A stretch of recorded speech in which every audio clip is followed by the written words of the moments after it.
There we go. That's us live. Okay. Welcome. Thank you very much for clicking on and joining us. Today, myself and Kieran, we can have a little chat on our experiences this year with Malvern Flea. We're going to have a chat in general. There's no script. It's just going to be a general light chat about our findings, our opinions, maybe share some tips, things like that. So, do you want to introduce yourself before we get started, sir? Yeah, before I take a drink, actually. So, my name's Kieran. I run taliesinantiques.com. I have a YouTube channel as well, which is the Taliesin Antiques YouTube channel. Quite a bit smaller than Edward's. I've only been doing my channel for a year now. So, yeah, I recently did a video up in Malvern Flea as well, where I was just walking around showing you what I saw and picking things up. So if you want to head over after this to have a watch, I'd recommend it. I think that's pretty much it. Well, there is a link in the description for Kieran's YouTube. So anybody who wants to go across and check Kieran's YouTube out, feel free to do that. And as he's just said, he's just done a live video where he walked around and filmed in Malvern. So if you want to get an idea of what Malvern Flea Market is like, then it's great to go watch the video, find the things he missed, and annoy him by pointing them out. Yeah. Make a game of it. Good morning, mate. And good morning, Stu. Yeah, no script. It's just a general little chit-chat about Malvern Flea Market and antique fairs, flea markets, and that in general. Now, I'll start off by saying, good morning, that what prompted all this was I sold at Malvern back about 2 or 3 months ago. And I had a very, very hard time selling. But I walked around at the end of the day and bought things that shouldn't have been there. So I done a couple of videos on Malvern, and then I done an experiment where I was going to put all my stuff into an auction and see how it done. And we were going to judge the market, see whether the antiques market was slowing down, whether Malvern was still the same as it was in its glory days, things like that. My auction sort of fell through. But Kieran's now stepped in and he's doing the same thing, testing the waters with auctions. So that's going to be another video coming out soon on his channel. Mm-hmm. Good morning. So yeah, do you want to explain your experiences? You've been to Malvern a couple of times this year so far. Let's talk about your first experience. Yeah, so that was way back. I think it was. No, that's not right. I think it was. I was going to say it was the first Malvern startup, but I actually think it was like around March. I think they do a couple before that. But I get it was the first one where it was kind of like nice weather, early start. If I remember right, I think I got the dates wrong there because I think it was the morning where the clocks go back actually. But anyway, that seemed to me that was very busy fair. I didn't get around it all. It was.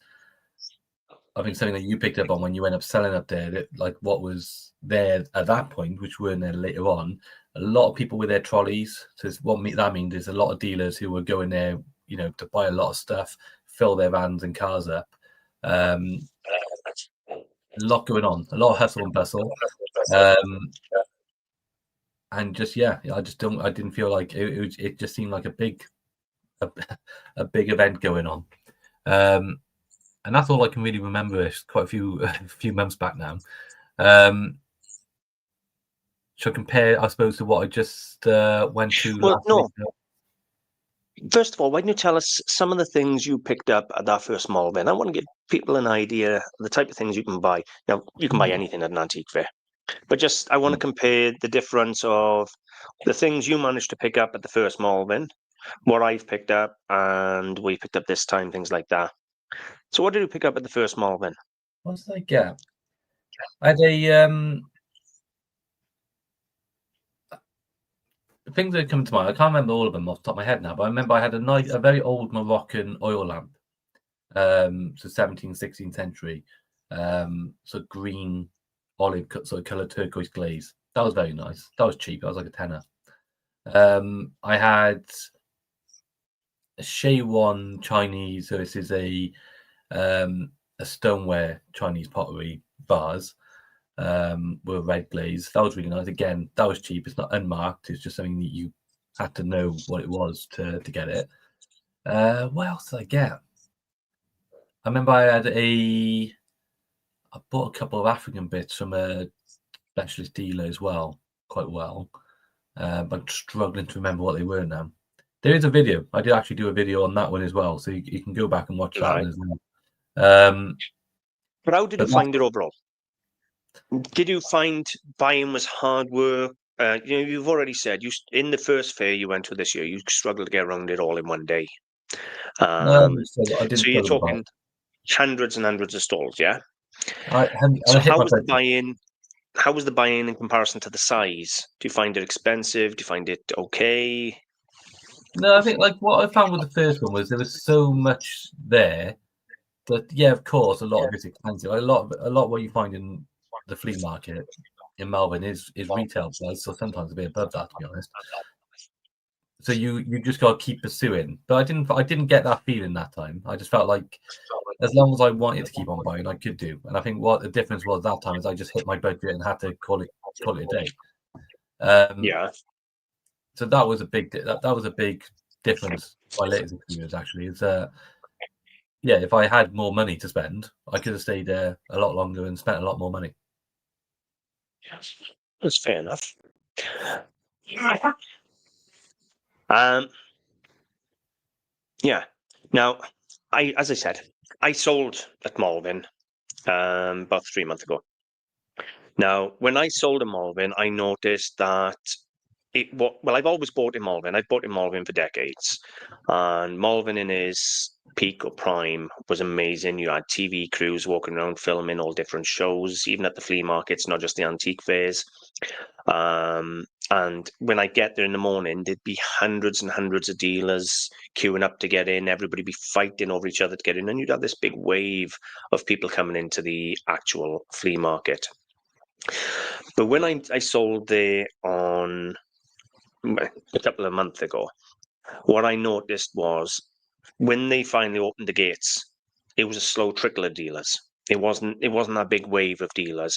I noticed that the international dealers didn't seem to be there, because when you do these big antique fairs and things like that, we always used to see international dealers. They'd come in, they'd buy stuff, they'd have their runners running back the car, and they'd be off buying something else. So yeah, I noticed changes, and it was a lot less dealers. There was more resellers, because a lot of people were there buying smalls for eBay, buying or talking about eBay and things like that. It was a lot less of the traditional antique dealer there.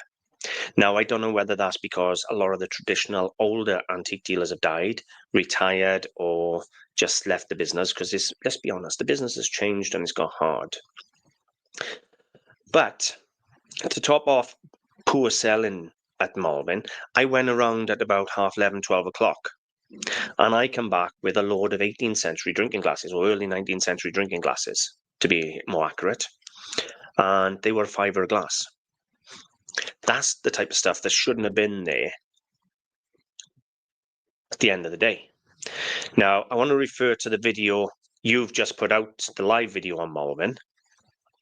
And another example of glass that shouldn't have been sitting on the stall was a George III Taza, sitting on the stall right in front of you.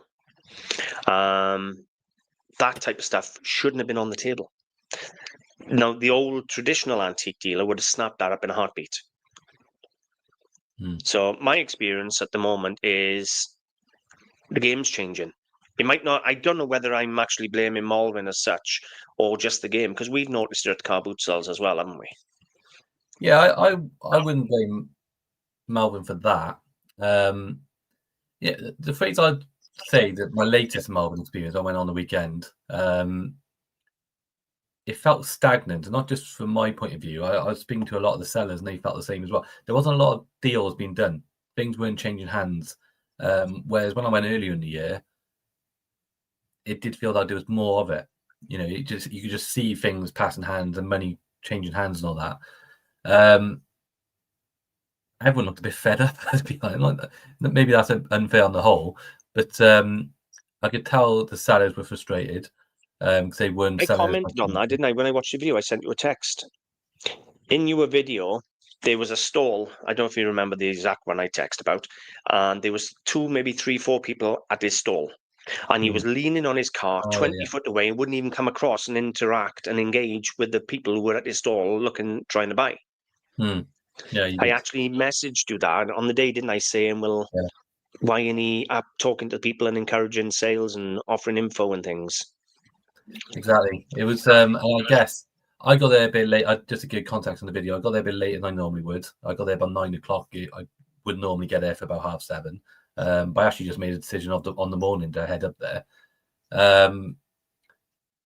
So it was a bit late, and I was there from 9 till 1:30. And bear in mind, at 1:30, everyone, not just a few people, pretty much the whole fair packed up and left, which is unusual, isn't it? That's Except the middle. insides.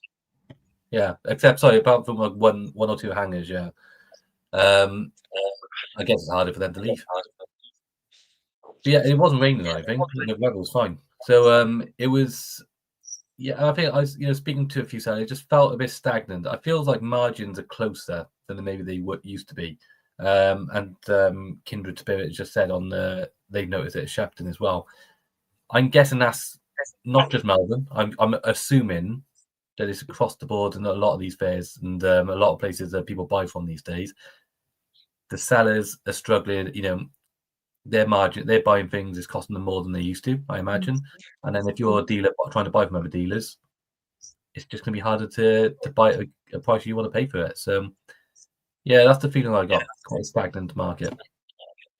Right. Let me just say this. If anybody's in the chat and you want to comment or say anything, please feel free to chuck your comments in, and we'll certainly talk about them and engage and check them up on the screen.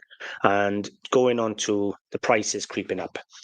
Now, why do you think the prices are creeping up? I got some theories myself. As you know, some of the theories myself is a lot more people are buying at auction.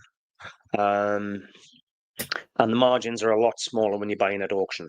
Therefore, they got to ask more money to make a profit. They got to be stricter on the discounts they give, things like that. Now, I'm finding, I don't know about you, but auction houses are pulling almost retail on stuff. So in order for dealers to buy from auctions, then the profit isn't going to be there when they're selling it on. Yeah, I did a video on that recently where I did a check on like 10 items that went through an auction and showed the research of what they would be pulling if they went through eBay, for example, and then what they went for an auction. So it gives a good idea of the margin. And yeah, I think what I found with that video was about, I did 10 items of a check, and I think 7 or 8 of them went for retail. A couple went above retail as well, which was interesting.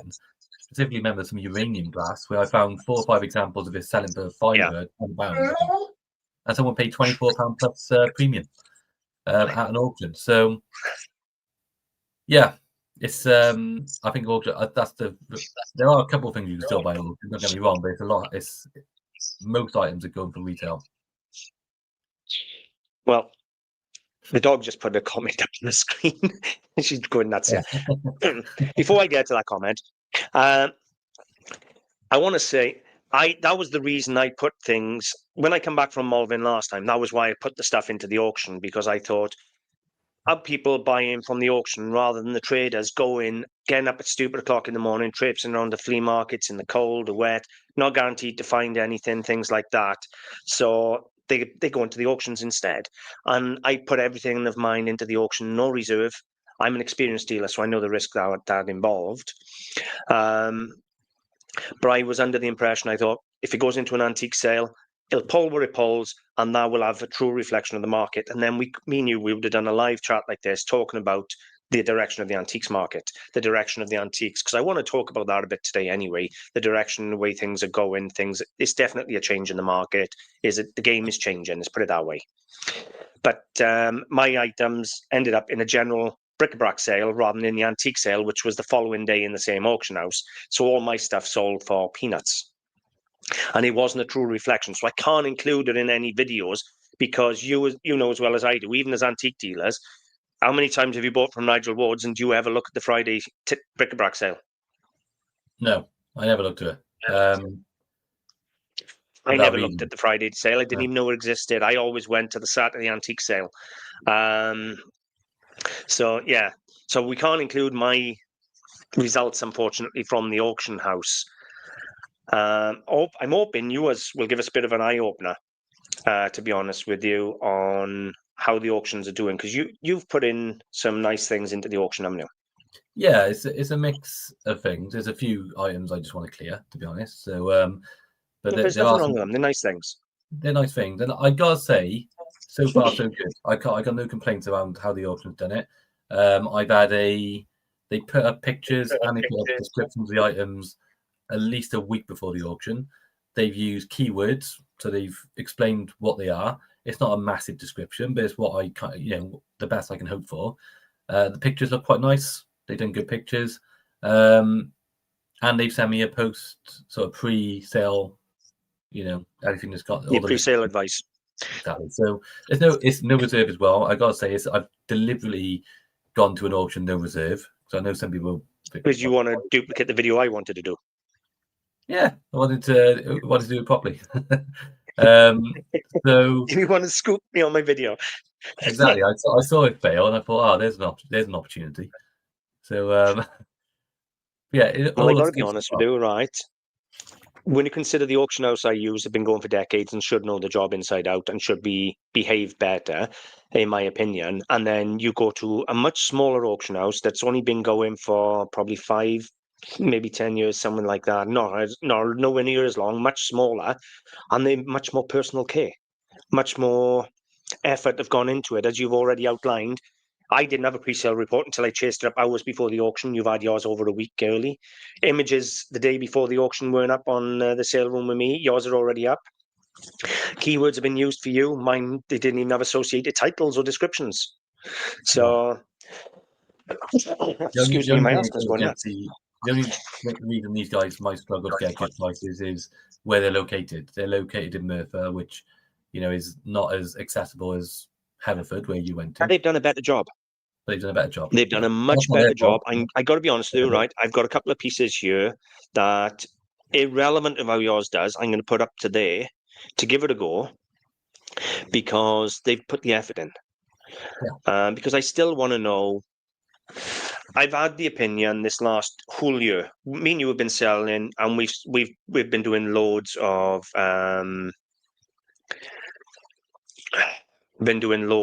car boot sales this season, loads of things like that, and we have found that the good antiques are selling fine on the website, but the markets, we've been taking stuff to the market now. You know as well as I do, we've been taking stuff that we don't want for the website. You sold a Royal Dalton vase on your website, Art Nouveau vase, big piece for £5. Not the website, sorry, on the car boot sale. Now I bought it, but that's besides the point. But how many people put it down before I picked it up? Now I'm an old school dealer. I'm traditional old school dealer, right?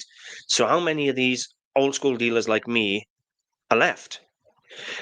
Now, the reason I'm saying about it is, how many times have you and I gone to boot sales, and when we take our stuff to car boot sales, we're clearing this stuff. There's nothing wrong with it. You've said it yourself. For resellers, they could buy it off you for £3, £4, £5 and sell it for 30s, 25s, and 30s, and they're not even looking at your stall. They're walking straight past your stall. Yeah, I don't even want to sound. I don't know how that comes across, but my point is, my situation is I've got such a backlog. I mean, I've got probably 1,000 items to list. It seriously is about that much. So obviously I've got a hierarchy of things that I want to list on my website. There are a few things I'll take to a boot sale, which I sort of think, right, I'll cut my losses. Even though I know they're worth 20, 30 quid, they won't get listed for ages. So I take them to a boot sale and offer them for, say, a £5. Now, there are going to be resellers where would be able to take that home that day and list it and make that 25 quid profit. But as Ed was saying, for some reason at boot sales, people just walk right past the store who I know are in that sort of market. I say some people. I think it's some days. I think I've gone home and I must have made about a tenner at the boot sale. Which You have to be with me. I'm gonna have to let this dog out. You carry on. Yeah, anyways, well, I'll talk about the comment on Scream actually. So, saw your recent video. Glad you went for the purchase paperweight. I'm glad I went for it as well. Obviously, in the video, you saw me walk away from it. It was 80 quid, and I really wanted to do less. I think I offered him 60. Wasn't happening. I left it. It was a kind of a tactic, or it was a risky one because obviously it could have been gone by the time I came back. I was hoping that I'd come towards the end of the day and he'd be more keen to sell it, but he wasn't. He was like, "No, it's 80 quid," and he told me at that point that's what he paid for it, so he wasn't willing to go any lower. And when someone tells you that, it's kind of like, well, if I offer you less now, I'm saying to you, I want you to take a loss on it. So it got to the point where pay 80 quid for it or leave it. And I thought, and genuinely, he may have paid 80 quid for it because I've seen the prices they're pulling in an auction. Look at the prices they pulled on those weights in the auction recently. And let's be totally frank, it was a beautiful Perthshire scramble with silhouettes. It was a beautiful paperweight. Yeah, it's a stunner. So yeah, I was jealous of the paperweight. Actually, I'm glad he went back. I was jealous of it. No problem at all. You can always catch up again. I read that comment. And I read it just now and I laughed. That's why I was laughing. It's hilarious. A little bit of context for anybody who didn't watch my auction video. I put in carved rocking horses, petrol station signs, industrial stools, everything, you name it. I put in quite a bit. Mid-century modern lamp, and they put it all into the bric-a-brac sale minus the one lamp. That was the only thing they put in the antique sale. Everything went in the bric-a-brac sale, and the bric-a-brac sale was a house clearance sale, so they were selling a handmade carved solid pine rocking horse in the same sale as they were selling buckets of sun cream and plastic dog beds and things like that. That's the context. And at the time, I was really, really upset. Really upset. But it obviously come across brilliant because the delivery was great. Said, 2 buckets of sun cream. Do I need to say any more? And I'll say, I did laugh at that. I've got to be honest with you, right? I was on the screen, I guess, filming it, right? And I think I was just sat there for a minute with my jaw open, not knowing what to say, just in sheer shock. And I didn't even cut it. I thought I wanted to actually see how devastated and upset it was that they were selling something like that rocking horse in with the buckets of sun cream. In fact, plastic dog beds sold for more than my Canterbury's. I had old Canterbury magazine racks, and they made more money on the buckets of sun cream and the plastic dog bed than they did on my solid mahogany magazine rack. Oh, man. Uranium glass is one of the glasses that still sells, but you got problems with it. First of all, if you use the word uranium in Royal Mail, they'll destroy their item. If you try and ship it overseas and you use the word uranium in the customs form, customs destroy it. If you use the word uranium on eBay, even though there is loads of uranium glass on eBay, eBay can remove it and give you a strike. What I tend to do, well, I'm not on eBay, but I'll put it down as uranium glass. But if I'm selling it, if I was to sell it on eBay or on my customs form, I'll just put it as a glass vase. But if you're listing and selling on eBay, you can put it down as an Art Deco glass figure or glass vase that glows. That's all you got to do, and everybody knows what it is. But yeah, uranium glass is seriously still popular. You mentioned uranium anyway, didn't you? You saw some up there. No, I was talking about the auction where something went for more than it should have done. Was there? Sorry, I just had a call through with it. No, I'll call him back. But yeah, it was the auction where it went for more than it would have done on retail. But I think the point with that one was it was just kind of a basic sugar bowl. So it's not like all uranium glass sells. It's kind of like you still want to get the best pieces. If that makes sense. I agree and disagree, because let's say, for argument's sake, you get a piece of 1920s, 1930s Sowerby, just a standard glass vase. Now, a standard green Sowerby glass vase from the 30s is £5–10. But the second it glows under UV, even a normal shaped glass vase is £30 to £50. So I got to be honest, uranium glass is still a hot ticket. You just got restrictions on selling it. I actually didn't see a single piece of uranium in Malvern, but what I did see in Malvern and at the car boot sales is the amount of people walking around with a UV torch just like shining it. Now, a lot of them are not even being selective what they shine it on. They're literally just going like that across an entire stall. Now, personally, I've got a UV torch I carry with me, and if I find a really nice piece of Art Deco glass or something, a nice paperweight that I think might be uranium, I'll shine the torch on it. But there's people walking around now shining torches an entire stall.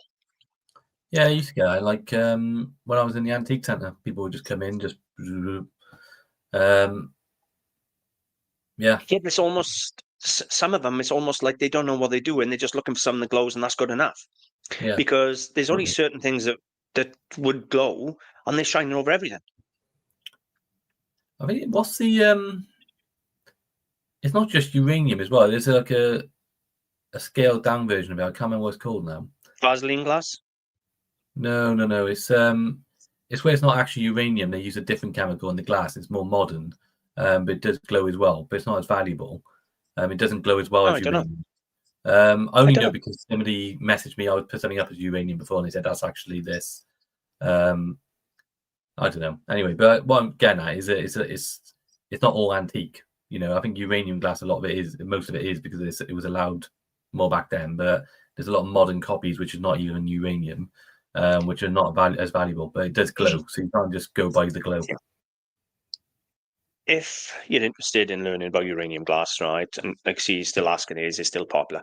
I've actually got a massive article on uranium glass on the website, talking about how it's actually made. Does it contain uranium? Things like that. Is it safe to handle? The values of it, things like that. Check it out, right? It's on the website. It's a really big article because that is one of the things I covered. But I will say, Key, I did not know there was a modern version of it that doesn't contain uranium. Yeah, I need to look into what that was now. I'll have to look into that and do an article on it, and add that or add it into my uranium glass article.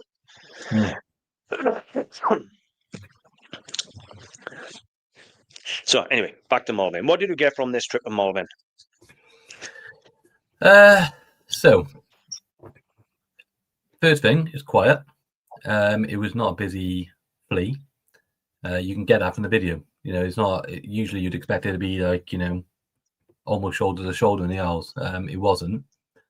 As I touched on earlier on, it was yeah, the point of the video was like 40 minutes. I was there for 5 hours.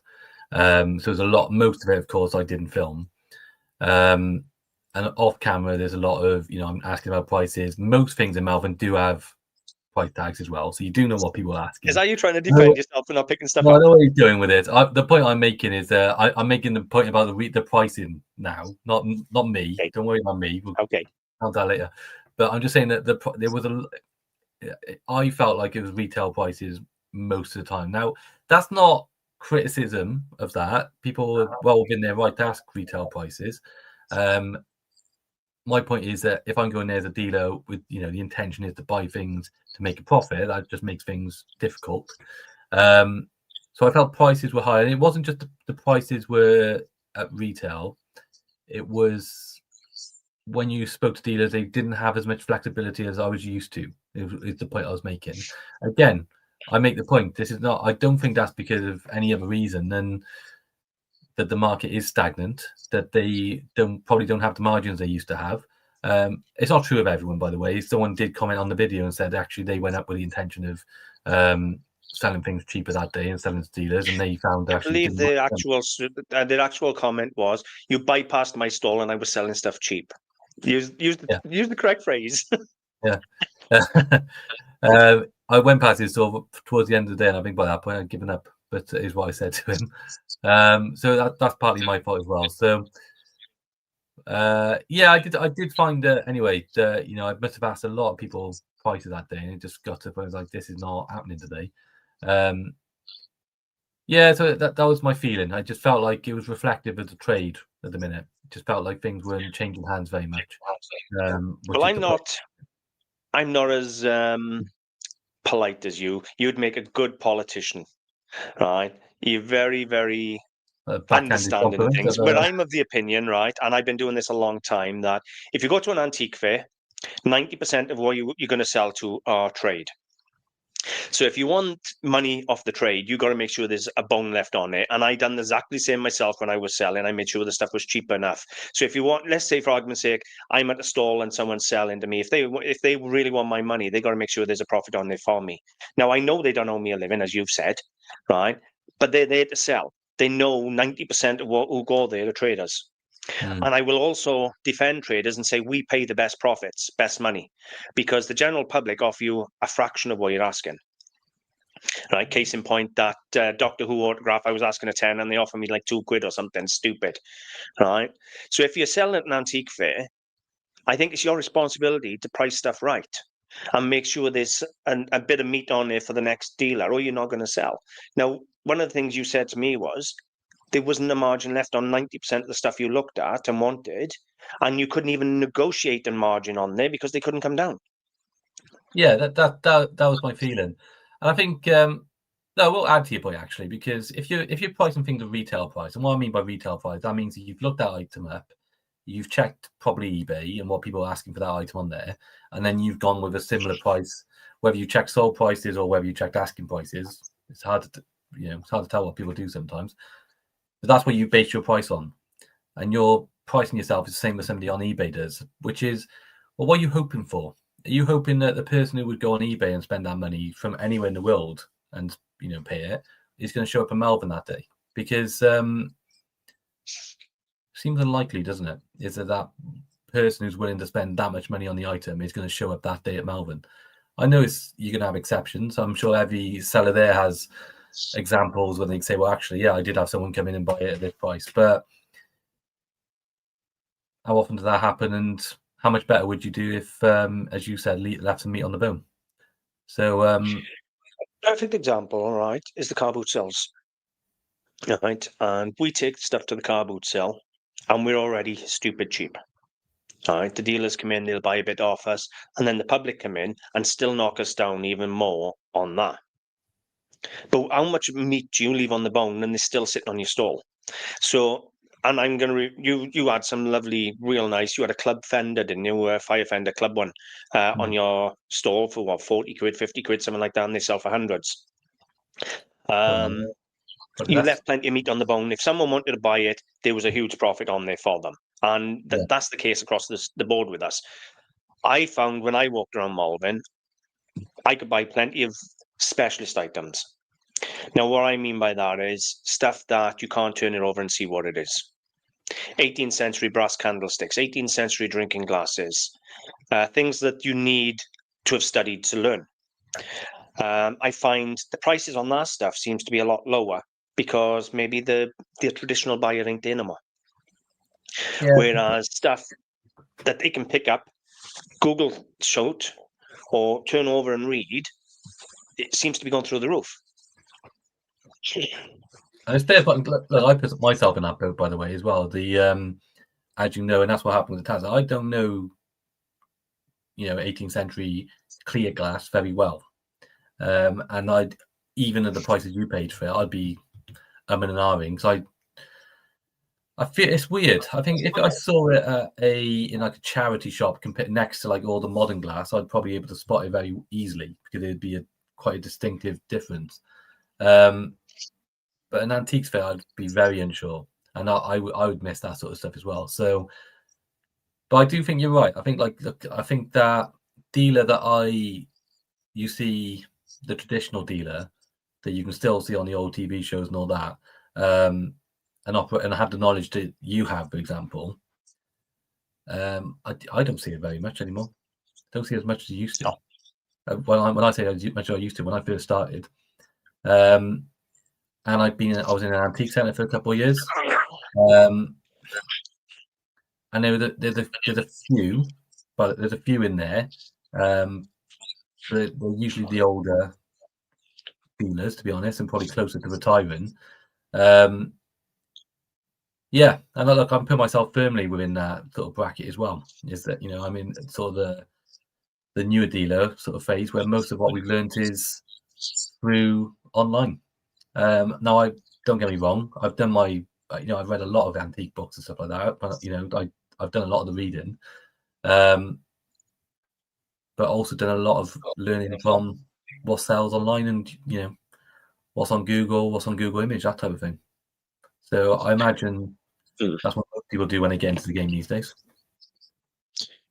So what do you think about the comments made by some of the sellers up there? Remember in my video, I talked to other sellers around me, and you actually spoke to a few sellers privately yourself, independently, and people's opinions were that the flea market had changed and it was becoming a car boot sale.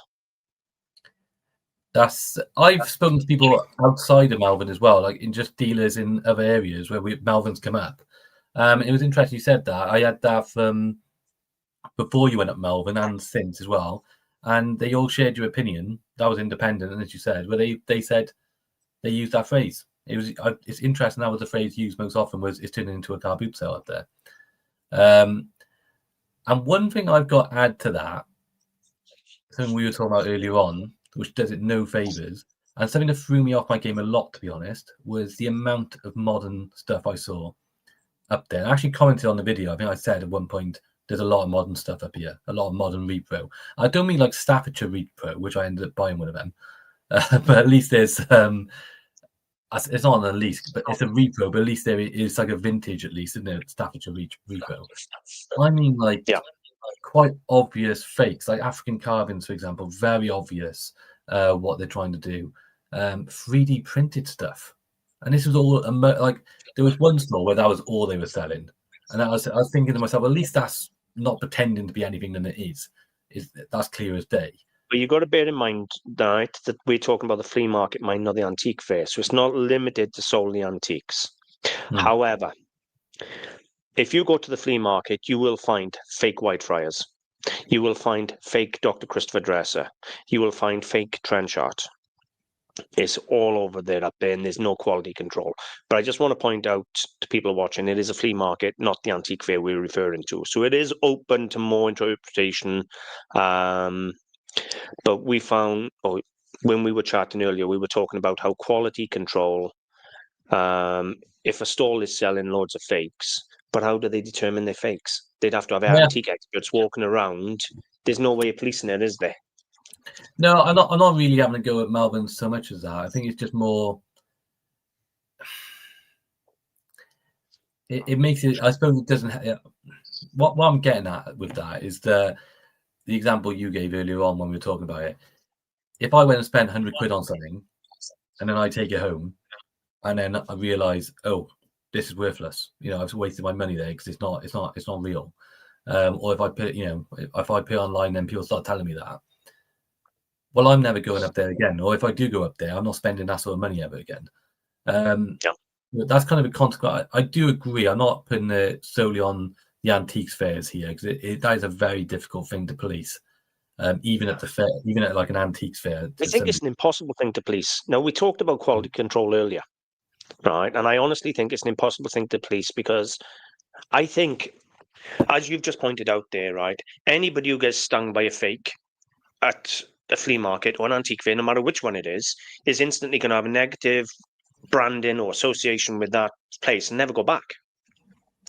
But that then is down to the individual dealers being so dishonest, they're knowingly selling fakes. Now, I've been stung. Back a few years ago, I picked up a Whitefriars Drunken Bricklayer. And this was before they were commonly known that they were being faked. And I bought it. I paid £40-50 for it back then. So it was quite a bit of money. I know they're worth hundreds now, but back then they weren't. So I paid £40-50 for it, walked around. Next thing you know, I come back, he had another one on the stall.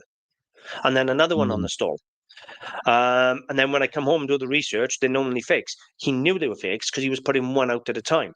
Now, that type of dealer is the type of dealer that's hurting our business. Yeah. And I got to be totally honest, if you're knowingly selling fakes as a genuine item, you're hurting the antique industry. I don't care who you are, you're hurting the antique industry. Please or offend, I'll say it as it is, and I always have. If I've been stung, genuinely been stung, and you know what I do? In fact, I bought a fake Cartier gold watch, put acid on it, everything, didn't bubble up, nothing. And I paid a lot of money for it. And you'll probably be the vouch for this. It was in my cabinet as a fake Cartier watch. I didn't try selling as a real one. I listed it in my cabinet at the car boot sale saying it was fake. I sold it for 20, 30 pounds to a dealer from Bristol, a young lady. And I said to her straight, it's fake. And she still bought it away. Yeah. But the dealers that sell these fakes at Malvern, they're not helping. And Malvern is riddled with fakes, as is probably loads of the antique fairs, but it's riddled with fake stuff. And them dealers are really hurting our industry. Yeah. As you say, it's that can only be policed by the trade, not by the fairs. Are going to have a nightmare trying to do something about that. But yeah, I think there was also just a lot of modern stuff as well, like stuff that's come off Amazon, Temu, and all that sort of stuff amongst it. I think that's what I'm referring to as well. Yeah. When I talk about like 3D printers, there, like if you're a dealer, you need to kind of keep an eye on stuff like this, like Temu. Like if you go to like car boot sales, that's the one thing that you'll see at car boot sales as well now is that Temu, like just Chinese imported stuff, where you can literally buy things for a couple of quid. Like things that you would expect to be expensive. And there are people who will buy a load of stuff off Temu and take it to a car boot sale and sell it there. Whether that be, it could be anything, clothing, household stuff, all that, everything. They sell Chinese porcelain fakes on there as well. I've seen they come up. All sorts of stuff going on that website is completely seems to just be allowed to do whatever it wants. There's no sort of intervention from the state or whatever. But that sort of stuff I was seeing amongst antiques as well. Stuff that's clearly come off those sites. So does you no favors if you're a buyer and you're like, I'm there to go up and buy a few different items. My guard's really high. I'm really like sort of careful about what I'm buying as a result of that. So you need to have that guard up, right? And anybody watching needs to understand that when you're going to an antique fair, flea market, or car boot sale to buy, it's 100% on you. You got to use your knowledge. You got to look at the items, inspect the items. They're not giving you guarantees when you buy it, and even auction houses don't give you guarantees. Again, your money back from an auction house is their terms and conditions always protects them. See, if you're buying something, you're buying it for yourself. So as Kieran said there, when you're taking into account how much fakes in the market up there, you ended up buying a reproduction Staffordshire figure yourself. Now, there's a difference between a reproduction that may still have some collectability to an out-and-out fake that you can't sell. The amount of fake gold and fake silver on the market, there should be some sort of quality control. As this stuff's coming in from China and things, it should just be destroyed. Now, I was always under the impression if you were found with a fake, let's say for argument's sake, you bought a watch, a Rolex watch, you took it to Rolex to authenticate it. No, if they see it's fake, they'll put armor to it. They won't give it back to you. Because that's another fake of theirs out on the market. They don't give it back. If you got a £5 note and you go to a shop to spend and it's fake, they won't hand it back to you. They phone the police and they destroy the note. You lose the money. So why are they not destroying all these fakes that are coming in? It's the same eBay. Do you know you can buy the silver and gold stampers now on eBay? The 925, the 375 stamps, and people are picking up brass rings and just hammering the stamp into them and selling them as gold. Now I know it's more for the buyer, but how much damage is that doing to the trade? Yeah, exactly. And rewarding dishonesty and people like that. Yeah. And if that's working, imagine just doing that 10 times. They work 10 times really quickly. Well, you're going to scale up, aren't you, and do even more and more. And it's, no one's coming down hard on you for doing it. And even the bloody platform themselves are letting you do it. Yeah, it's I'd say it's the more I talk about it, the more we like trying to imagine running that fair and trying to police that is just. There's no way they could police it. I don't blame Malvern. I think quality control could help the attendance. But in all honesty, I don't think they had a problem with attendance anyway. Because early on, when I sold there, right, I'd done about £1,500 in the day of sales. But I'd say over 1,000 of that come before they even opened the gate. And the reason I sold so much was because the other stall holders, the other van stall dealers, they were traditional dealers like me. They walked around, they saw good quality products at a ridiculously cheap price, they bought them. When they opened the gates, all the old style dealers were already in Malvern selling. So when they opened them gates, the type of dealers you had coming in were resellers, eBay resellers, people who are looking for small things that can ship in Royal Mail. People who are not so much traditional, they're looking for that modern antique, that mid-century modern or things like that. Do the traditional antiques still have value? I don't know. That's why I was doing that auction experiment. It's just they had the people come over, and then even though it was very slow with the dealers, the public was rammed. I think I sent you photographs, right? The aisles were rammed. Yeah. But the public were offering like £1 and £2 on £10 items. Now I would never go to an antique fair and have the bottle to offer someone £1 for a £10 item. That is car boot sale mentality at its best. Yeah. Yeah. If you get something you want for a fair or flea market for a tenner, you take that and you run. If someone offers if you've asked the price and it's a tenner, that should be about as good a price you're going to get, because that sellers have to pay. How much is it to pay for a store there? So it's like 60 quid. Well, by the time I hired the van, paid the fuel, paid the pitch was 65. I was about £300 down before I started selling on the day. It was about £300 worth of cumulative costs for me to work Malvern. I also had to pay for help and things like that. So it cost me about £300 to work, not counting what I paid on the stock. Right. Yeah. Now, as you know, the stuff I took to Malvern, I've been saving for years. I'll pick that up, put it away. It's too big to put on my site, or I don't want it on my site. Pick that up, put it away.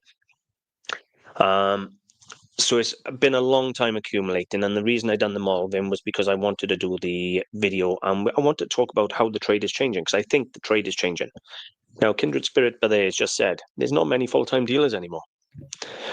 They've all got second incomes. Now, is that because the market have changed? They failed to change with it or can't change with it, and they haven't been able to sustain the income.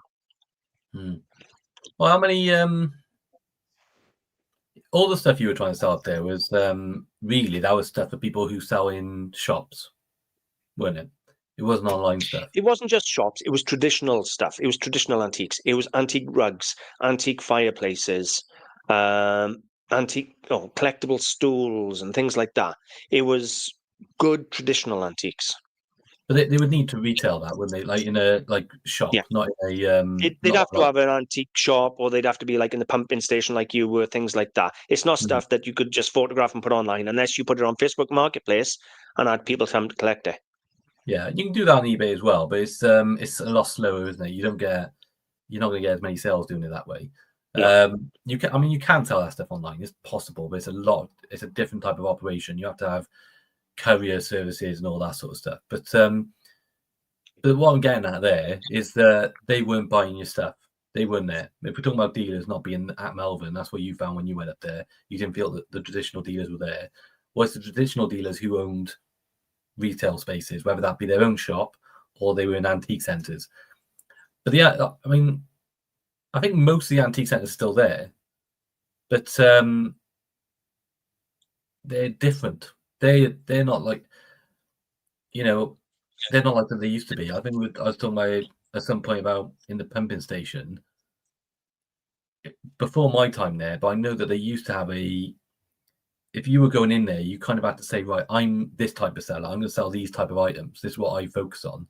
And they would control that on the basis that you didn't step on anyone else's toes and you weren't all competing with each other.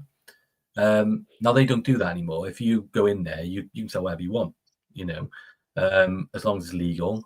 I mean, if you go, it won't just be there. There'll be a lot of different antique centres. But if you go in a lot of antique centres now, it's not antiques at all. It's like some of them are doing just reselling anything. Anything you can get your hands on could be an antique centre. And to be honest, maybe they have to do that because there's less and less people who want to even set up a retail space in an antique centre and do it the old way, because, as we're saying, that sort of way of doing things doesn't exist anymore. But yeah, I think that's the problem. That's probably the issue you have there. Is maybe it's a reflection of the retail market. The stuff you wanted to sell to dealers who wanted to put in the retail shops, they weren't there to buy it because they can't sell it the way they used to. So I got my own theory. Do you know why I couldn't sell it to those people who would have shops? There's no shops left. Even Drew Pritchard couldn't keep his shop open. All right, I know he's reopening a new one now, but even he couldn't keep his shop open in Conwy. How many? I used to go. Well, let me put it in this way. We've planned a couple of days out through the winter where we're going to put a pin in a map and we're just going to drive around to antique shops, antique centres and charity shops, and then on the way back do a different route. Now, when I used to do that 10, 20 years ago with a friend of mine, right, we'd find one or two, maybe three antique shops in almost every town we went to. Mm. Now, you got Anagram Antiques in Pontypridd. You got Dave in Aberdeen Indo Market. You got Halfway Trading in Merthyr. That's the only sort of antique collectible things in the South Wales valleys, unless you go up to Brecon or Carmarthen. There's nothing around our area at all. Now, Anagram Antiques got some lovely things, nice collectible stall, really displayed well, but it's limited, it's small. Halfway Trading in Merthyr only do house clearances and that, so it's just literally one or two little rooms full of bric-a-brac and furniture and that. I used to buy off them regular, but they're still there. But how many antique shops are gone?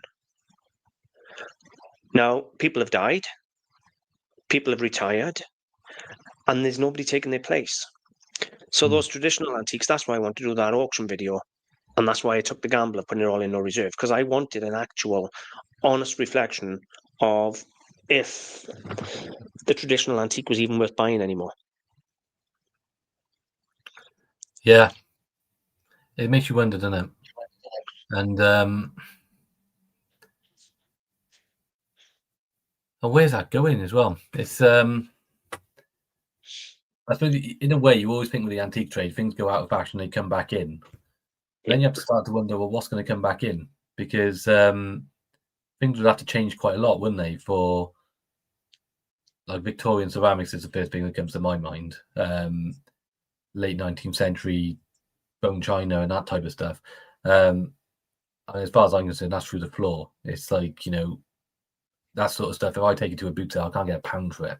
But it's over 100 years old. It's steeped in history.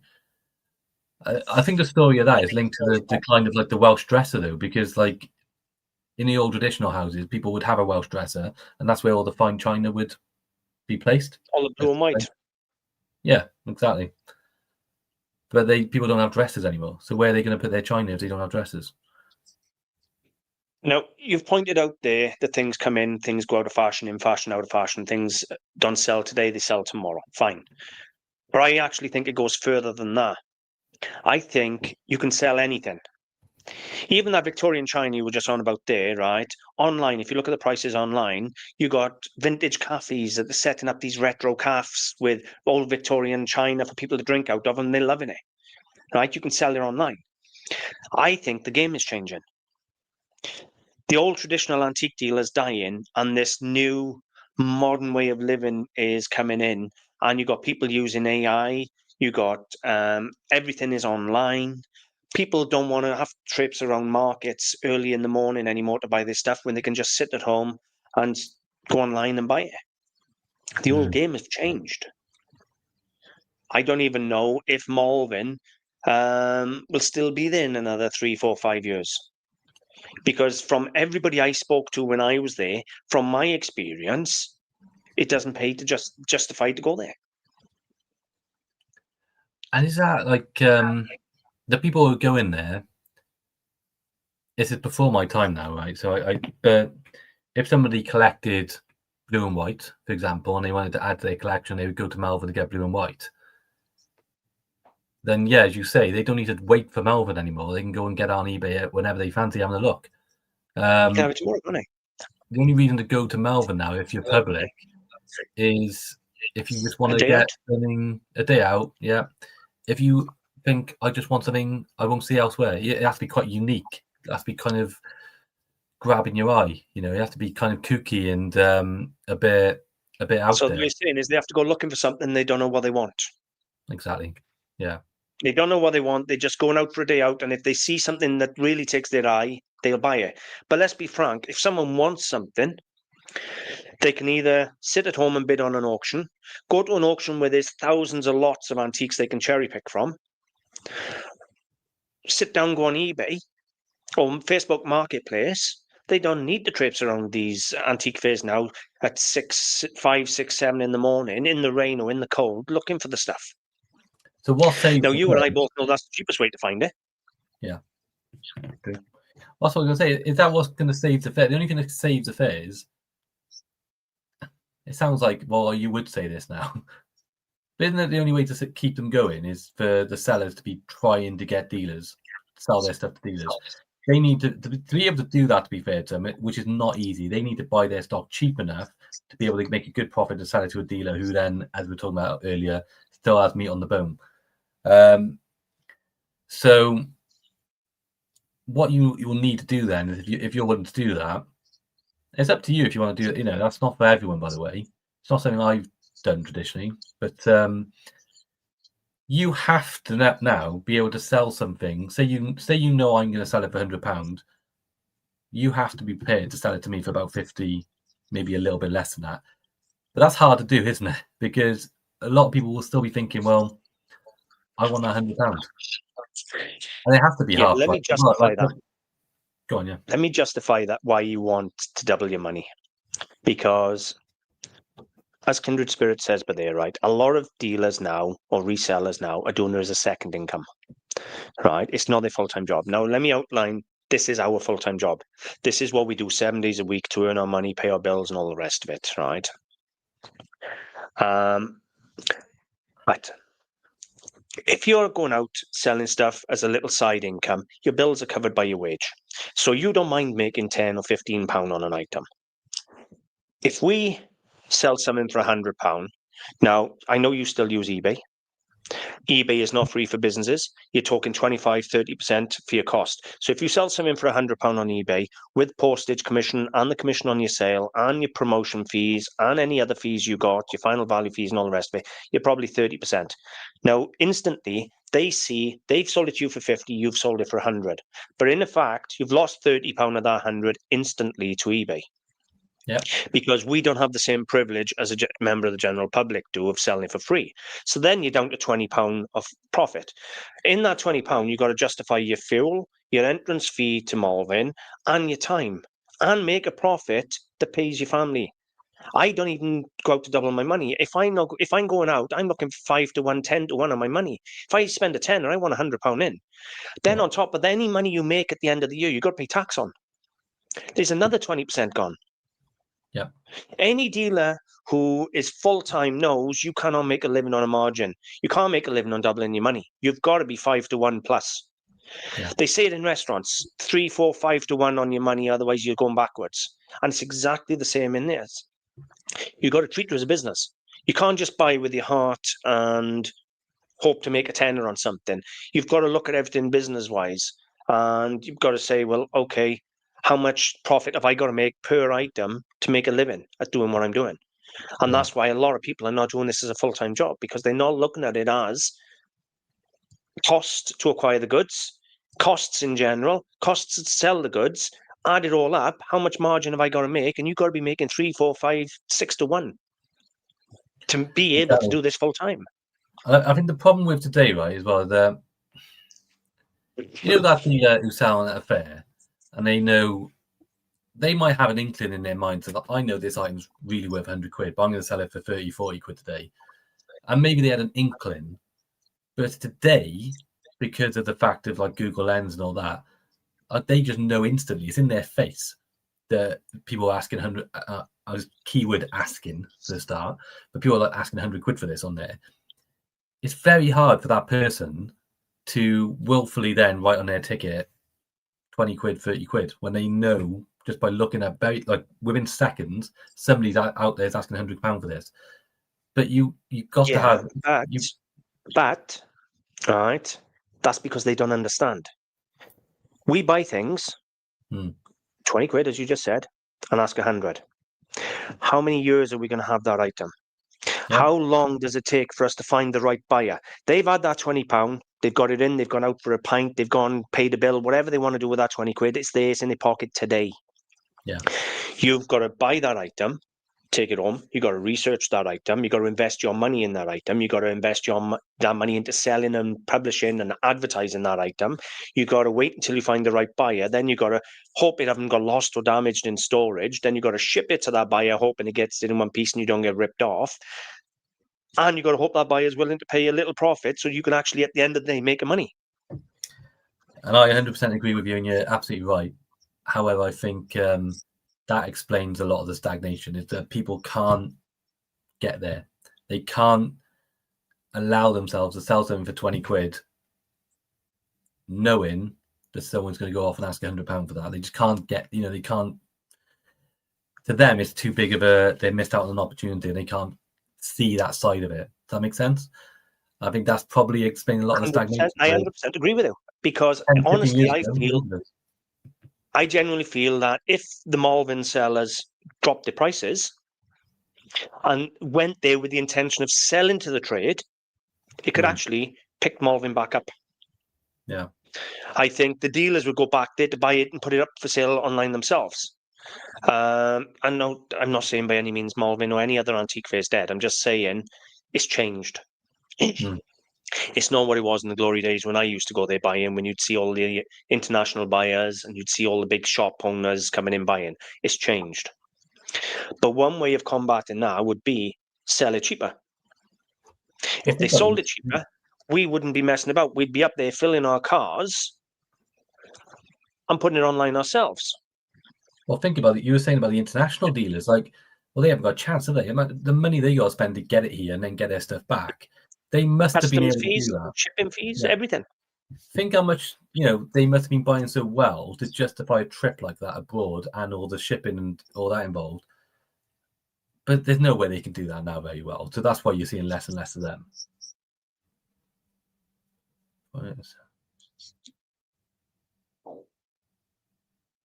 What's this eBay buyer protection fee on?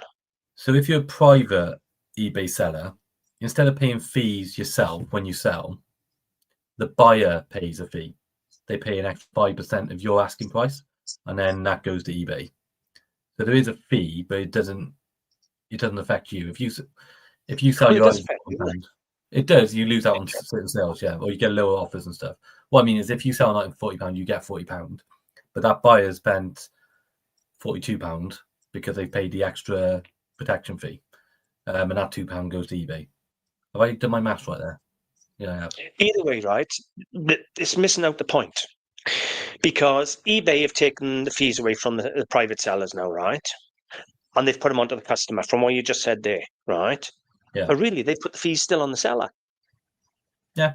Because the buyer is willing to pay a set amount for an item.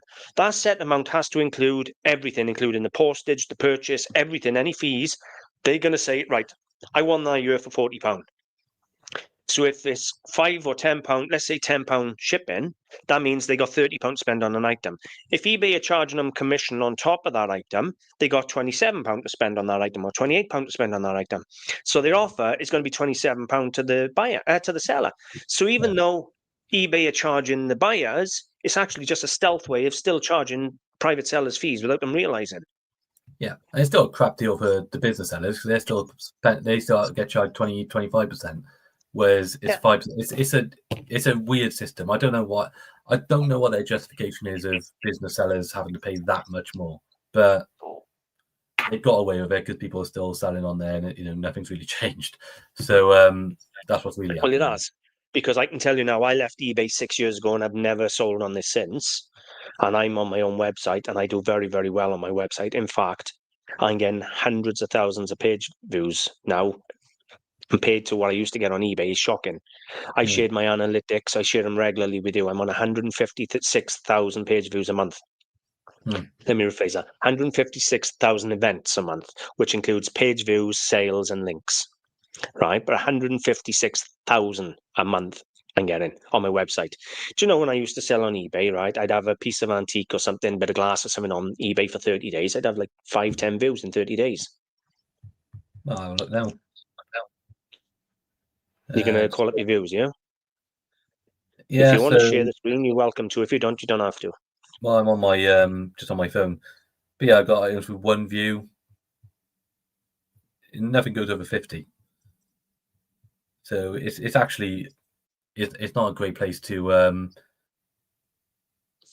like get views of your products that way.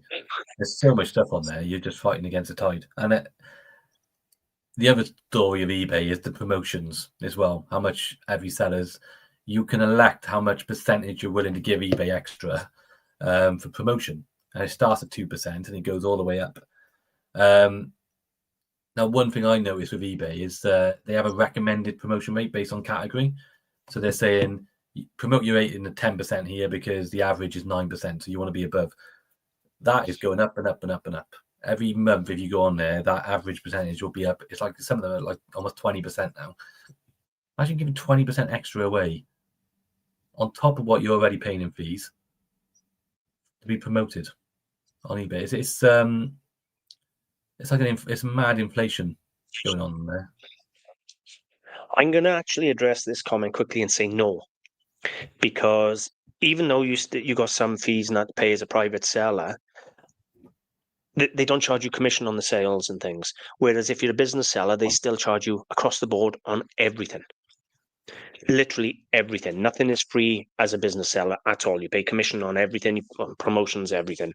So sell while you can as a private buyer, and then when you hit your limit, then get on to business. And just remember that I think Kindred Spirit has been on before, so I know they know this. But if anyone else is watching, just remember that eBay send all your sales to HMRC. Yeah, don't think you're a personal seller and that means you're getting away with it. It's one thing tricking eBay, tricking HMRC is a different story altogether. So you're not going to trick HMRC. I know. I warned. Well, I done a video and you've done a video on this subject, and I warned people a year ago that HMRC were now by law having all your details from Facebook Marketplace, Etsy, Poshmark, eBay, all of them. It's not a question of will they send me in or someone else. They have to send everybody in. HMRC then will then decide who they investigate, the algorithm. It won't even be a human. The algorithm will scan what you've sold, look at your history. They can go into your bank accounts now. They can check if you're on benefits now, everything. I'm not even going to go any further because I'm going to end up triggering the shadow ban again. So I'm just going to leave it at that one on that. So otherwise we're going to, because we've been struggling with shadow bans. We're saying declare. We're on their side this time. We're saying... Yeah. Be good, declare everything, and otherwise you're going to get in trouble, right? But yeah, while I mentioned the shadow ban, now, me and Kieran, I've got over 1,000 videos. I've got about 1,100 videos. Kieran's got some really good videos on this channel now. We don't get promoted by YouTube, period. YouTube does not promote us. So if you like our channel, you got to subscribe, you got to check the bell, and even then you may not even get notified. You got to... If you want to watch our videos, come back and check our channel to see if we put a video out this week or something, because honestly, it does not promote us. It really doesn't. We've done a few films or videos where we've said some opinions that didn't go down too well with the algorithm. And it doesn't like us. So if you like the channels, make sure you subscribe and come back and check. Anyway, back to Malvern. So what else you got to add in for Malvern? Well, as you spotted as well, I guess, would you go back is a good question, based on everything I say, because I probably haven't shone it in the best light. But that's because I'm just focusing on certain things. It was a good trip. I was glad I went up there. I came back with some very interesting pieces that I was happy with. I would have liked to come back with more. And I think it was a mix of things. Prices was an issue, but of course you miss things in fairs. One, down to knowledge and experience, but two, because there is so much stuff that you can't see it all. Yeah, I would 100% go back up there, but I think you just got to go back up there with a certain mindset. You have to kind of be in the right frame of mind from the beginning. Yeah, budget, budget's a difficult one, isn't it? If you go up with like 500 quid as and you want to go up there to buy to sell, frustrated, aren't you? Very quickly, you're going to blow your budget very fast, I think. So you do need to have flexibility on that front, I think. And well, a couple of videos I've done on Malvern, I've gone up there and I've spent like £1,000 or £2,000. I've I had never one where I bought all that beautiful Elkington stuff and that, and I spent like £2,000 in one day up there. But spent. my opinion is, I didn't go to this Malvern. I actually took it off. And I done a video recently talking about the competition and how you got to work hard in the competition and everything else. Amazing video. Yes. And I took a day off, but I didn't take a day off for nothing. I have got so much going on, and I'm working behind the scenes and I'm working at home. But I took it off, but I won't be taking the next one off. From what I bought on at the end of the video, I did the Georgian drinking glasses. From seeing that beautiful Georgian Taza sitting on the table when you in your video, and some of the things you've come back with, I'm guaranteed I'm going with you next time. We're going to do a day out, and I'm going up there. So, yes, but I think that is because the dealers are struggling so much to sell the earlier stuff, the stuff that takes that traditional dealer to buy.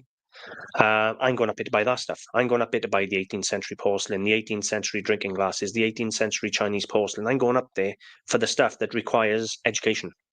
I'm a traditional antique dealer. There's some amazing things up there. It's like, that's the just to come back around. It was it's great to go up there because you see things that you we spent a lot of our summer in the car boot sales, and we've had some amazing things.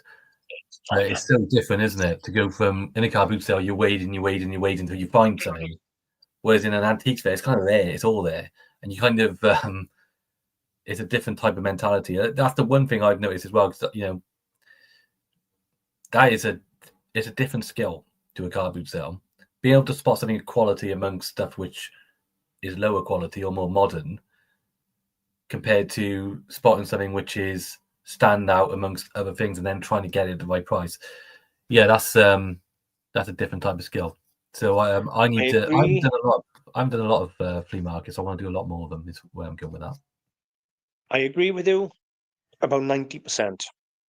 I think the skill is the same. When you go to a car boot sale, you're rummaging among 50p rubbish.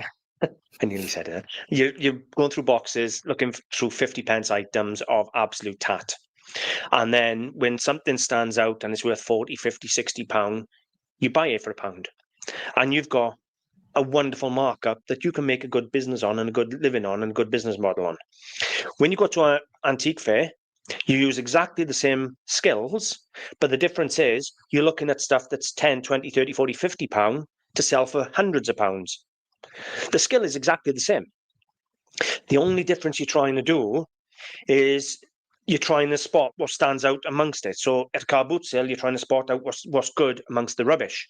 At an antique fair, you're trying to spot out what's exceptional amongst the good.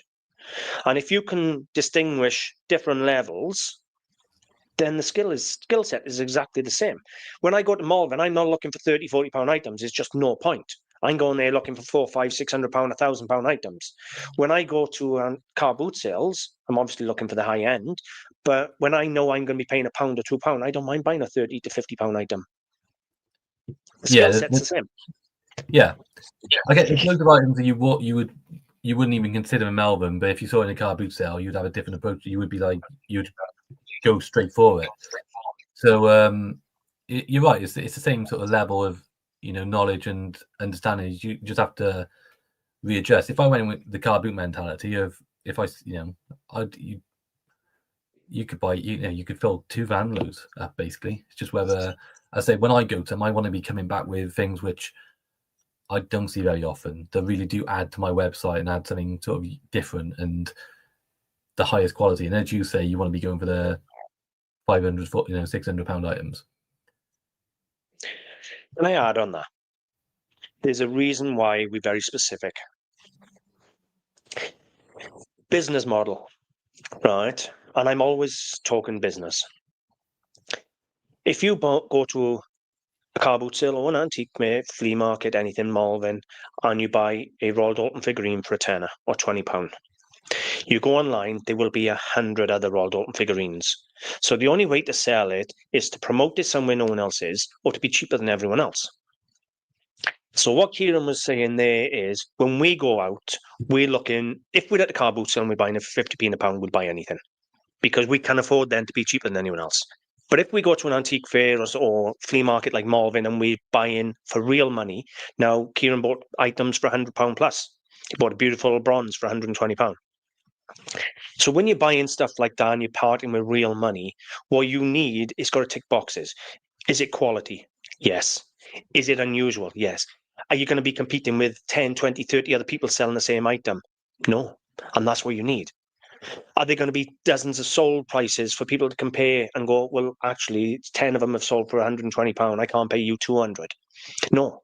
So if you buy something that's unique, quality, rare, you can set your own price. You're not competing with anyone else. And if someone wants it, they pay your money or they don't have it. That's why we go for the things we go for. Does that make sense? Spot on. Yeah. That was absolutely perfect. Sorry? That was absolutely perfect. Explained. That's kind of, there we go. I'm coughing. I couldn't hear nothing. My asthma, I'm terrible today. My asthma is absolutely ridiculous. Let me, a couple of comments here.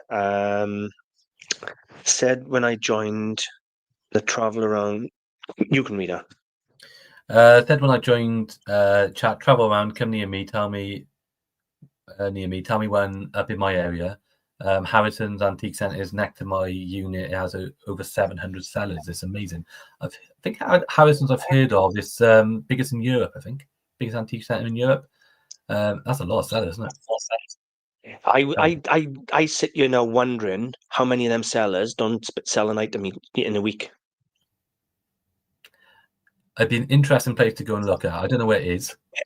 But I would imagine 700 sellers, right? I could have a field day and fill a van. However, I'm sat here thinking many of those sellers, at least I'd say 10% of them sellers, don't sell a single item in a week.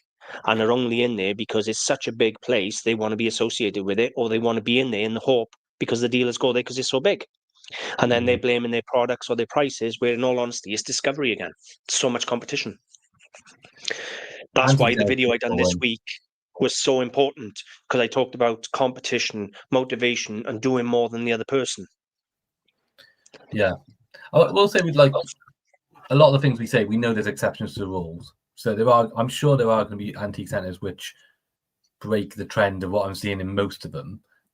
I think the best antique centres now have really realised that you do have to do things differently. So I think Harrison's are one of those who promote themselves very well. Like they're on social media, they're promoting their dealers. They've realised, some antique centres don't do. They say, well, it's not for us to do. That's you can promote yourself, basically. Whereas they realise they want people coming to the centre and they want that footfall. So I think they're good on social media and that type of stuff, and probably getting. But antique centres got a limited number of visitors a day. It's not like they get tens of thousands or hundreds of thousands like an antique fair or flea market. Like Malvern gets tens of thousands of visitors. I would imagine a good, and I mean a good centre, antique centre, I don't mean something like the Pump House. That's quite relatively small and outdated. I don't think the Pump House probably gets 100 visitors in a day, in my opinion. I could be wrong. But every time I go in there, I'm one of the few walking around. There's no one else walking around. So let's assume there's 700 sellers there. And let's say they might see 100 sellers a day. That's 700 sellers in a week. That's only an estimate. It's just guesswork, right? I'm not going to say one way or the other. They may have thousands. I don't know. But let's say they get 100 buyers a day, 700 a week. That means you got one person per unit to buy something. Yeah. You're not going to be doing very well in a 700 unit full antique centre, in my opinion, unless they're getting tens of thousands of people coming through. Yeah, I agree. It'd be difficult, isn't it? Imagine that would be a very difficult thing. Let's say I don't know a lot about this one. I know I've seen them on social media and stuff. They seem like they do things very well. But you are right. If you've got 700 sellers or a massive place, you do need a lot of people to be coming in if you've got that many sellers. Because they all need to be making money, don't they? That's the way I see it. No, nothing means more to me than the actual product, the items we buy, right? People have said it to me for years and years, right, that You'll never find anyone who loves the stuff more than you do. And I buy the stuff because I absolutely love it. I love the history. I love the quality. I love the uniqueness. I love knowing I'm owning something that could have been owned by royalty or the wealthy elite hundreds of years ago. I love the history of the items, how they're made, who made them, that someone spent 30, 40 years of their life learning to create something, and they put all their love and life into it, and then I own it, and I appreciate it. It's never been about the money for me. Yes, I use it as a way of paying my bills, but it's about the items. Now, there's not many people feel like us anymore. Totally. That brings me to the auction house. The auction house that I dealt with certainly don't deal like that anymore. It's just a business to them. 100%.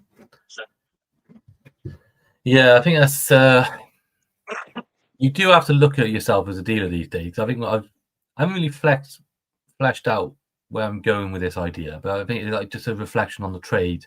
And I think there's the stagnation I said it was at Malvern, where things are not changing hands between dealers as much as I thought they were going to be. I do wonder if that's happening in the trade in general across the board. And we have to remember that what we are as dealers is intermediaries as well. So we buy something and then we sell it to the next person. And most of the time we're trying to sell it to the person who's going to own it and love that piece. So in a world where we're not needed as much as we once were, now that you've got the internet that can tell you what the item is and fill that knowledge gap that you have when you own an item, and where you can sell directly now yourself as a member of the public through eBay and Facebook. Well, what does a dealer offer? I think what both of us try and do is we try and add value to these items by sharing their story. We do the research. It's not just adding value. We try and buy the unique. We try and buy things that the general person might overlook. We pick up things that some people would throw away, not realizing the historical importance they hold. Yeah. We use our knowledge to spot the gems and the rarity. Well, we try and bring it back to life through doing it. So we don't just put online and say it, which is a lot of dealers do this. The reason I made my antiques website different, where I put a lot of information about what the item is and the background of it, is because I went on a lot of antique sites. Drew Pritchard, I'll call him out, he's one of the words for this, just like less than a single line of description, just saying this, not giving you anything apart from it's a chest of drawers. Yeah. I know, like, if you're dealing at volume, that's the easiest way to do it. But I just thought, you know what?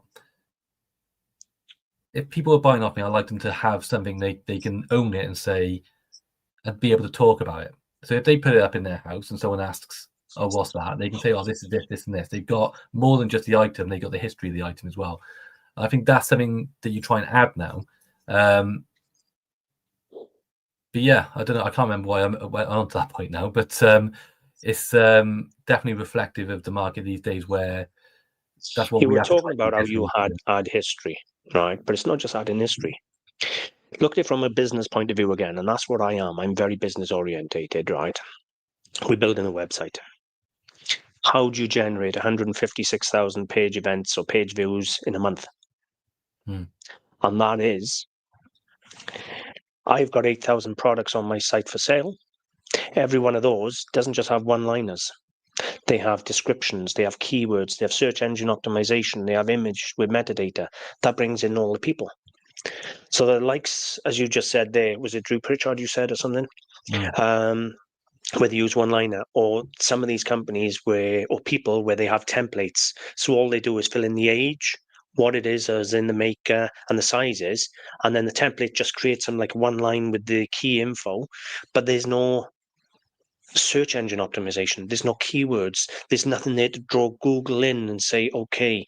And then when people come in, they just get a picture of the item and the specifics, but they don't get nothing that tells them about the history and the importance and the value of that item.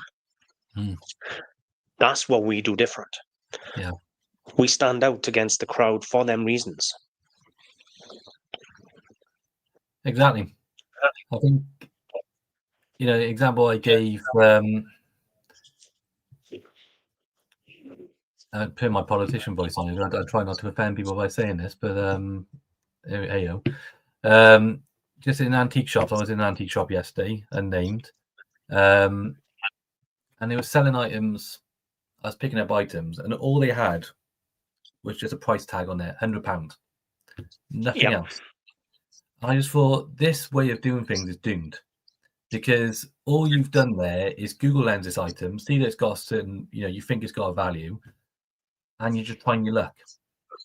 And why would someone go into an antique shop and just give you £100 for it? You'd have to be very lucky to get the right buyer come in and spend that money. I get it. This is what I was saying earlier about, people don't want to feel like they're losing out. Charity shops do this as well now, by the way. They look online, they see a price, and they can't bring themselves not to ask that price, a lot of people, or be close to that price. They want as much out of it as they can. Now, I get that mentality. We all want that. But I feel if you're going to ask the highest retail price for an item, you've got to give more than just a price. You can't just let the item sell itself. You've got to offer something more than that. No, I always back up everything I say, right? So I've just done a screenshot of my analytics as they stand right now, right? So I'm going to pull them up on the screen, which backs up why we put all the SEO work into the products and things, right? I'm just going to nip off quickly for you to do that. That's right. All right. So this is my current analytics today. And I got 36,000 active users, 49,000 views, 159,000 events. Now, what events means is page views, people who've bought something and clicked the link. And that all accounts to 38,000 sessions. And if you look down here on the left, the last 30 days, and look at that, I'm up to 2,000 views a day now. Just trying to share the importance of putting that extra work in. I'm all about the product, but I'm all about business as well. And everything I try to do, I'm trying to promote good business understanding, so that you know how to do this and make money and be successful. Because that's the key. It's no point just buying something, trying to sell it, and making no money.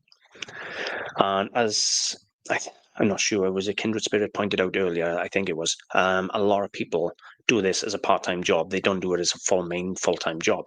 And the reason is because they're not looking at it as a business.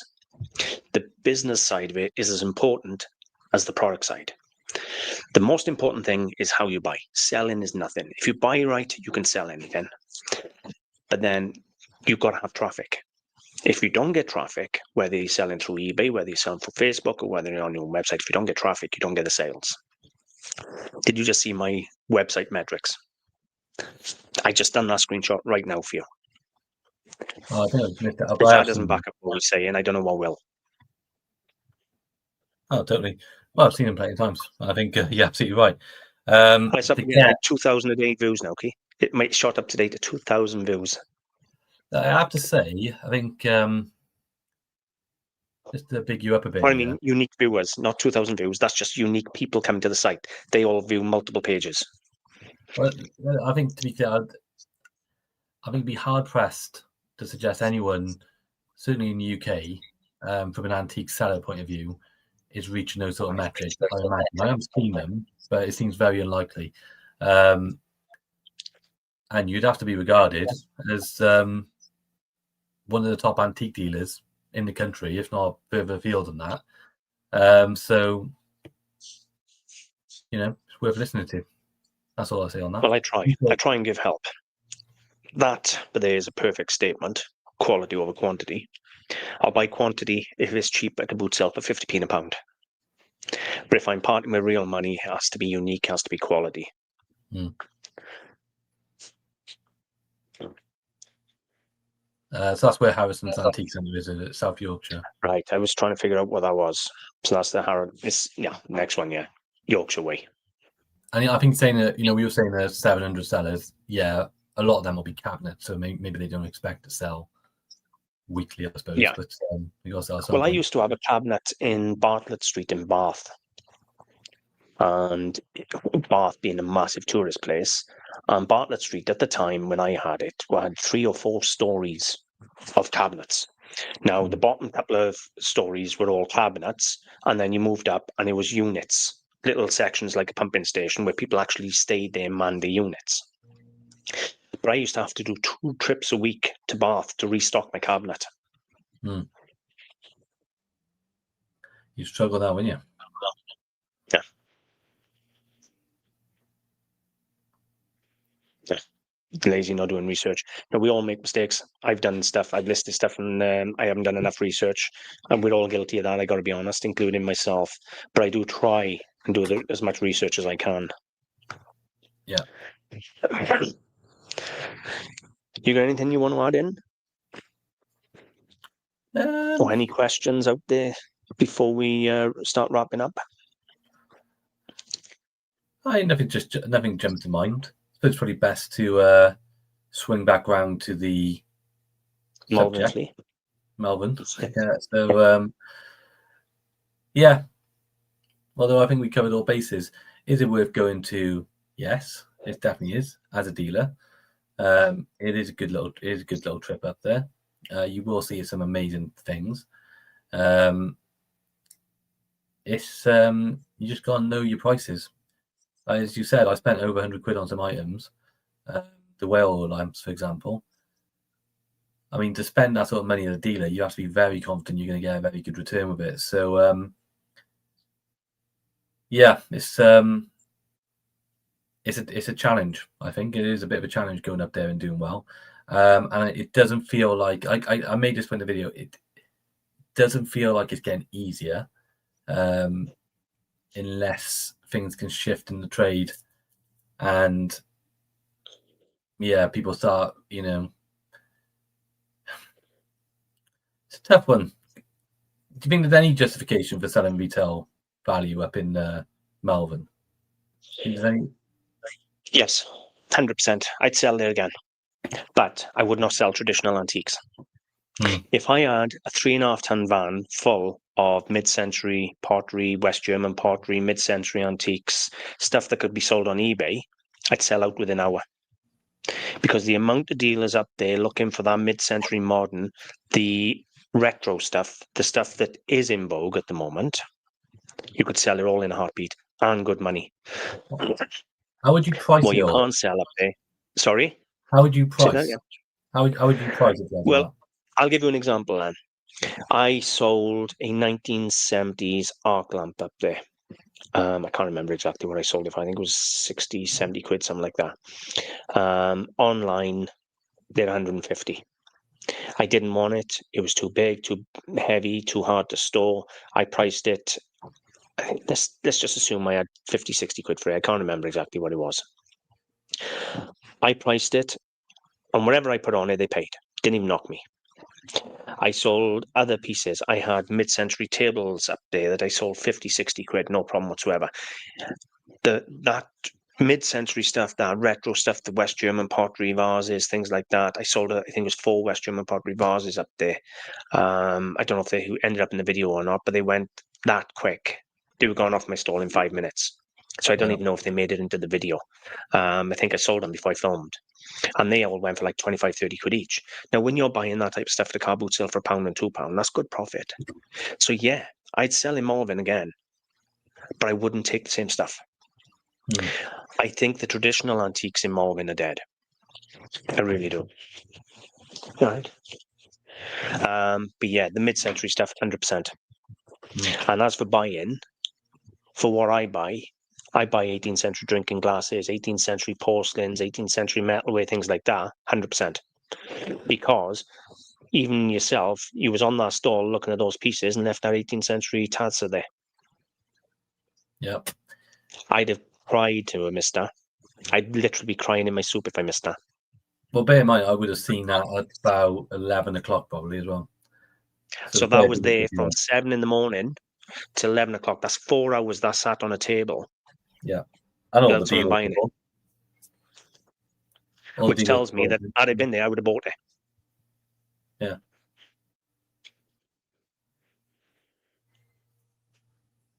Harrison's got TV crews in. They must be big then.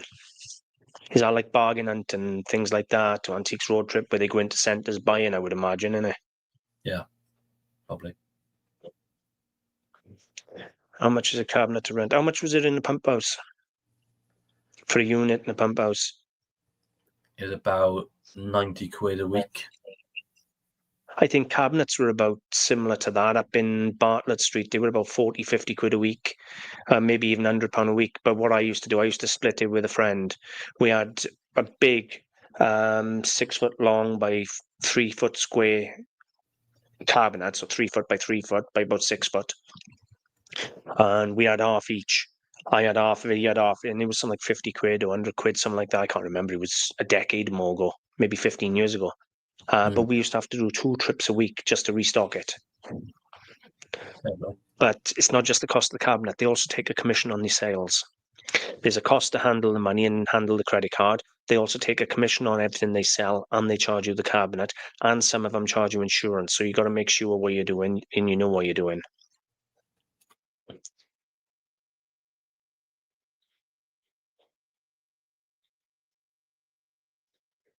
Size of the cabinet, is it? That's how much a cabinet is. Right. Thank you. I was trying to figure that out then. A lot of, well, you commented this week, didn't you? You watched a couple of resellers' videos with antique stalls and antique cabinets, and it wasn't actually antiques. It was more vintage collectible ceramics and things, without saying any names. Not even just that. The pop is just true. It wasn't even just vintage. It was just not just that video as well. I go into, you can go into antique centres now, and they are very much walking the line of calling themselves that. Because at what point is it not an antique centre? When most of the items are not antiques, I think is probably a good start. And I can understand and forgive Malvern Flea allowing stuff like 3D printing models and vintage and new and things like that in, because it is a flea market. It is not an antique fair. It is an upscale car boot, if you like, then. But an antique centre, it says it in the name, it's an antique centre. Now, as far as I'm concerned, that should be for antiques or collectibles, not modern. Yeah, I agree.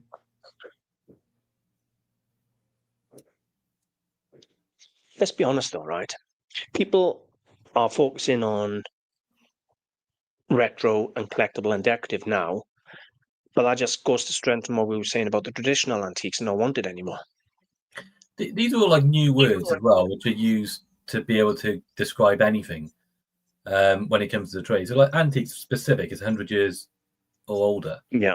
Even vintage is specific. It's, anything, I think it's... Vintage is supposed to be 50 years, isn't it? Something like that. You stick decorative in. I'm not saying anything.